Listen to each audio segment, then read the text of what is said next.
you so much, Julie. So I'm Jennifer Newman. I'm the English and Humanities librarian here at Hunter. And I'm Sarah Ward. I am a reference and instruction librarian here at Hunter as well. And we're just here to talk about the redesign of our final assignment for a course that we actually have been co-teaching for the past 2 years. So just a little bit of background, the course that we teach is called Library 100. This is a 1 credit, nominally freshman level course that we teach in our department. It's taught by librarians. But in reality, a lot of the students that sign up are graduating seniors who need a 1 credit course. So we kind of play to that a little bit. And a little bit of background, we both taught this course separately in person. Before the pandemic, there had never been an online version of the course. In the summer of 2020, we came together to develop an online version to co-teach. And we were forced to rethink everything about the course. So one of the big changes was our final assignment. So that's what we're going to talk to you about today. And I'll just start with the version of the final assignment that I was teaching was an annotated bibliography project, right? So the purpose of this course is to teach students some basic research skills, some information literacy, but we really want them to focus on the process of research rather than the product. So that goes to what Julie was just saying, right? And so I think that's part of the problem with my original assignment is that I was having them create a product and then think about the process, but all they saw was the assignment was to make a product.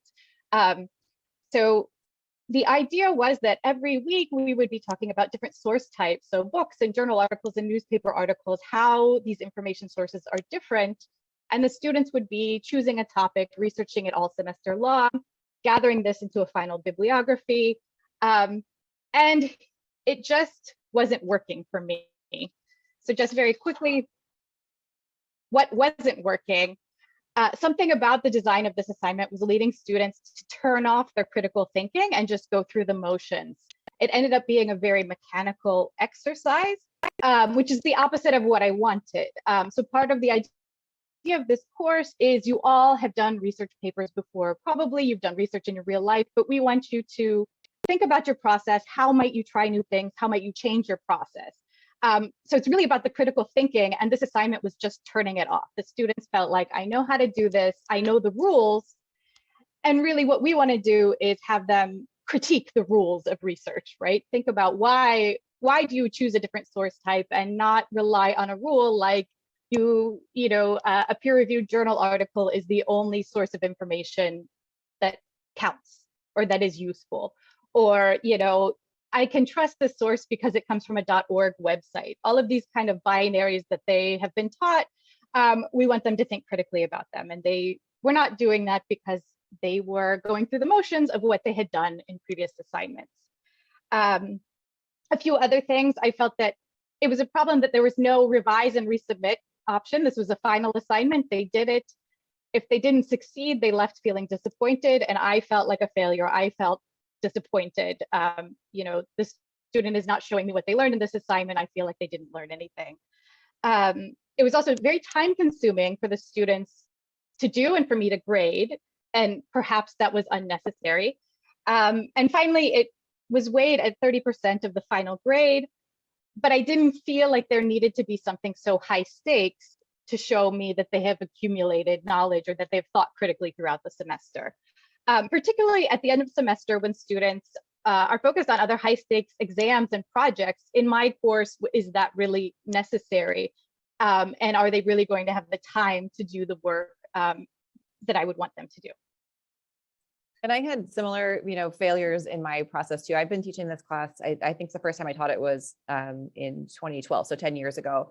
And I tried a presentation, which was a spectacular failure. I tried a final process paper, which was also a huge failure. And these are all my fault. Like I just set them up poorly. I didn't give the students good parameters because they all devolved into what I learned about my topic rather than engagement with and reflection on the process, which is really the point of this class. I got a little closer to what I wanted when I co-taught in person with Stephanie Margolin, who's on this call as well, before the pandemic. And we had the students do a final reflection instead of a final like big paper. And we also had stuff throughout the semester where we had them, reflect on their process throughout the semester. So it wasn't a big surprise when they got to the end of the semester. And like Jennifer, I didn't offer a chance for revisions. I was a terrible grader. Like, I admit that I am bad at grading. I hated it. The students hated it, and it felt unfair and punitive instead of constructive and useful. And so my goal, I really rethought my goal with the class was not to punish students for not doing what I wanted them to do when I wasn't clear about what I wanted them to do. My goal was for them to learn something and to reflect on their own assumptions and to learn something in the process that they could hopefully take with them out of school, not just to apply to academic work, but beyond. And so then we get to 2020 when everything fell apart, and Jennifer and I were like, let's do something new. So we did something completely new with this class. Do you want me to go into the course redesign, Jennifer? Yeah, go ahead. Sure. Okay. So as Jennifer said, we had to rethink everything. We rethought the way we were grading, we rethought our assignments, the ways that students were doing assignments, and we developed an online version of this class that's totally asynchronous. So we never meet them in person. And we created, it's modular. So every week there's a new module release that has, a series of learning outcomes attached to it, a series of activities, and that the students turn in a week later. So we have, deadlines, and we have a structure to the class, but they don't ever meet physically or live in person. And our new final assignment, instead of being this big paper that turns into something that we don't want it to, we actually have a series of research tasks that we ask them to do and to apply the things that we have done throughout the semester. And then they also have a reflective assignment after that to talk sort of in a sort of metacognitive way about what they have learned throughout the semester and how they're applying those things. And as part of that, we incorporated more reflective assessment throughout the course. So almost every module now has a reflective piece to it where we ask the students, how they thought about what they learned that week and how they might apply it and that kind of thing. And so it's integrated into the course rather than just being something that they do at the end. And then this final assignment really is like a practical application of skills and concepts that we do throughout the semester rather than, something totally detached. And one of the great things about this final assignment is that it doesn't take any longer than their work on an average week of class. And also what we've done in the design of the assignment is we ask a series of questions about their process, and we refer back to previous modules, right? So the question is, tell us how you evaluated the source that you found, refer back to modules 12 and 13, for instance. So it connects students to work that they've previously done and things that they thought about, and if they feel lost in any way, they could go back and review materials. So what we think is so successful about this assignment is that it's, first of all, it's aligned with our course outcomes. Like we said, it's about the process of research, and we both completed some professional development courses on online instruction. And one of the things that both of us took away is the idea of matching your learning outcomes to assignments. So we have, our syllabus has a grid on it with the learning outcomes, and each week, how do these assignments match to which learning outcomes?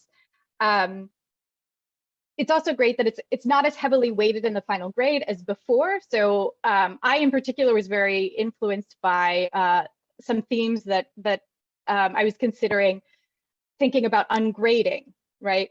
And so this assignment is not heavily weighted in the final grade. It's not a make or break situation. We don't really do totally ungrading, but we have a system where the work every week is worth 10 points. And you either get the points or you didn't do it correctly and you resubmit so you get the points. It's more or less how we approach this. So these two final tasks are now only worth about 18% of the final grade, but all students who complete them successfully with a passing grade. And that's not us just passing them for no reason, it's that they've demonstrated that they've met the learning outcomes.